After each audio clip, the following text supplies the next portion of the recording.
everybody. So we're here today to talk about some of the books that we read in February. Yeah, I can't believe February is already coming to a close. Yeah, I had a really bad reading month. But you did read some things you ended up liking. Yeah, I did. I just got really sick and then got into a reading slump and then just lost all enthusiasm for reading. It happens. Also, it's a short month, so Yeah. But yeah, that sounds good. Yeah. Let's jump into the books. First book that I read this month was Pet by Akwaeke Emezi.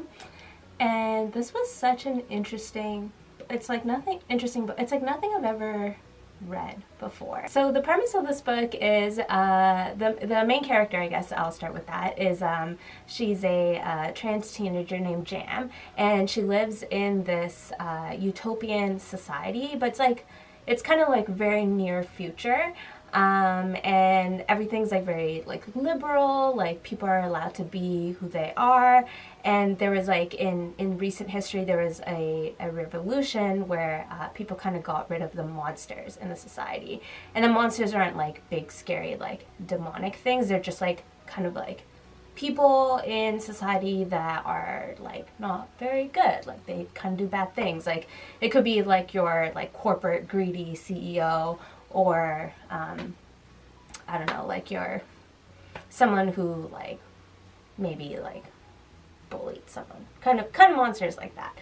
And the people who fought the monsters are called angels, I believe. So the society doesn't have any monsters, or the people who live in this world believe that all the monsters are not there anymore. So what happens is Jam's mom is a painter, and she paints this creature, and one thing leads to another, and the creature comes out of the painting and is alive now.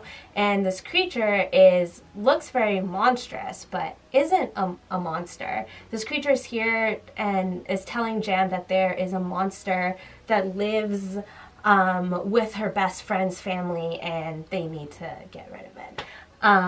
Which is it's very surprising, because no one believes Jam. They're monsters don't exist in this world. And yeah, it was a really interesting book. There was a lot of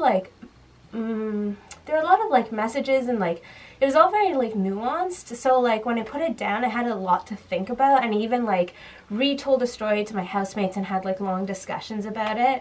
I still don't know how I really liked it, but I can't wrap my head around it, I guess. So if you've read this book and you have thoughts on it, please let me know in the comments, because I'd love to read other people's opinions and stuff on it. But I really liked it. I really enjoyed it. It's a really small, short book.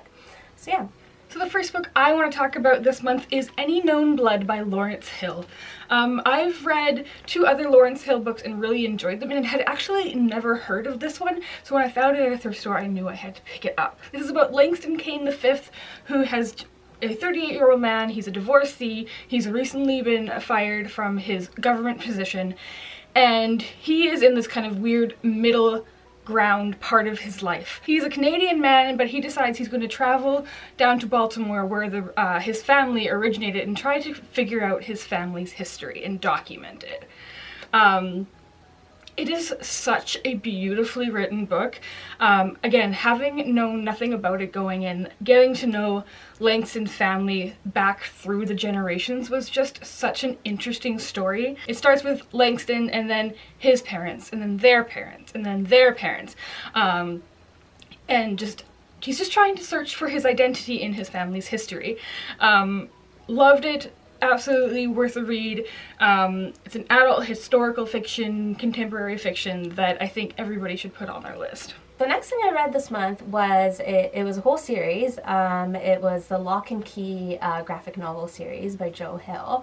And I didn't know anything about the series till I heard that there was a Netflix show that started this month, I believe. I watched the first episode and I was really intrigued by it, so I was like, okay, I'll go out and read the series.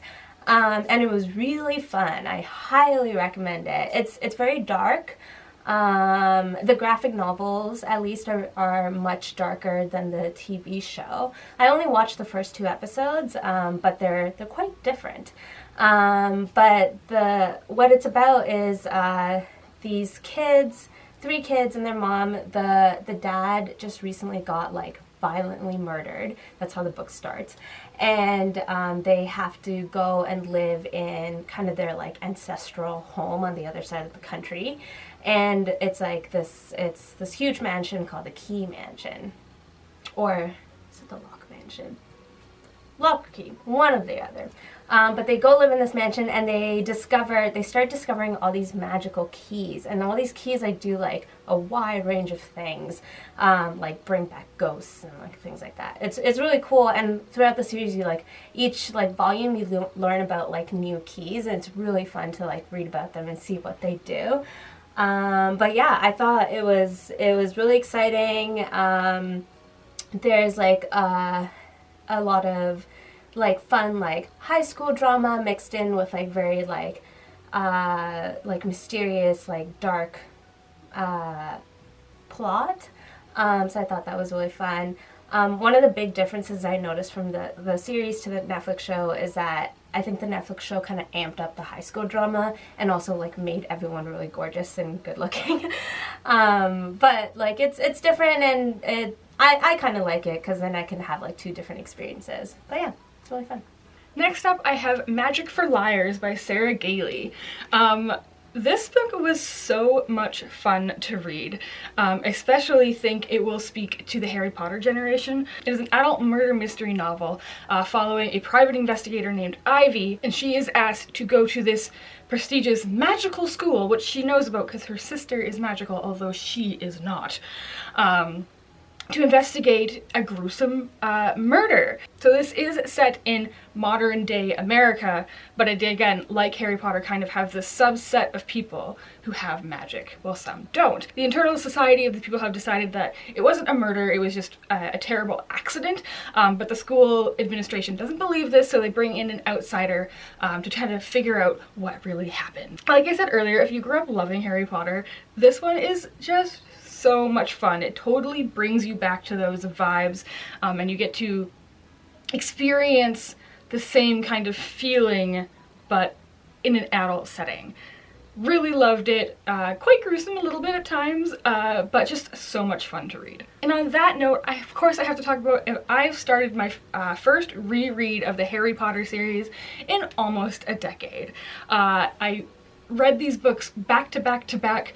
Growing up, I would just read them over and over and over again, and for some reason in the past 10 years of my life, I haven't reread them. And so in February, I started the rereading experience. I'm listening to them for the first time on an audiobook, and so far I've gotten through the first two, and it's just like coming home. It's just such a familiar sensation to be listening to these stories that I've been devouring for the past 20 years or more.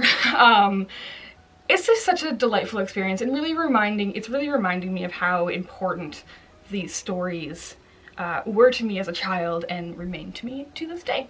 Alright, so that is just a few of the books that we have read in the month of February. Let us know some of the best books you read this month in the comments down below. We'd love to hear what you've been reading. And as per usual, if you like this video, please give it a big thumbs up and subscribe for more. Happy reading, and thanks for being awesome. Bye!